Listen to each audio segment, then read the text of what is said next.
We all know that the San Joaquin Valley is the most productive agricultural region in the world. It helps feed not just the state, the country, but the world.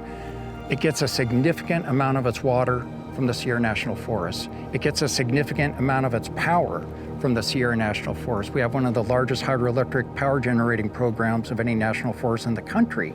All that is at risk with an unhealthy forest. Tree mortality, the significant tree mortality really started taking place in the early teens, like 2012, 13, and then it persisted through, and then of course we've had a string of large wildfires.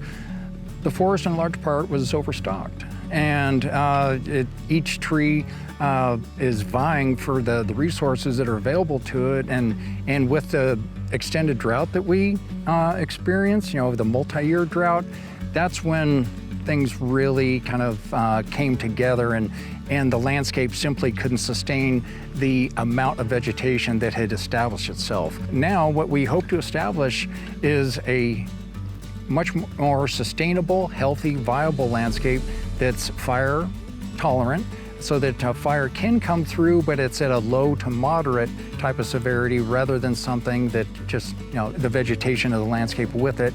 And it's really just cleaning up a lot of those competitive species so that the remaining species can really thrive. The wonderful thing about resource conservation and development is that we can do resource conservation projects like this Blue Rush project, where we helped facilitate funding to create a shaded fuel break. Communities like Oakhurst, North Fork, Auberry, Prather, and Shaver Lake, Huntington Lake area, Mono Hot Springs are all areas that we want to work in and that we support and look for projects to implement to create a more fire safe and habitable area for people, as well as to preserve and conserve our natural resources.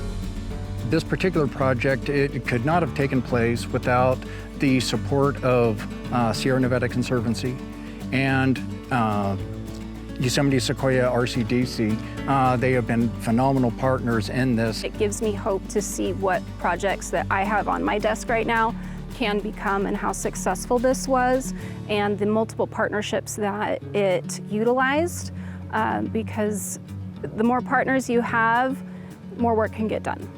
And that's really hopeful to see between the Forest Service, our nonprofit, the resource conservation districts, and Sierra Nevada Conservancy has just been a wonderful way to work together.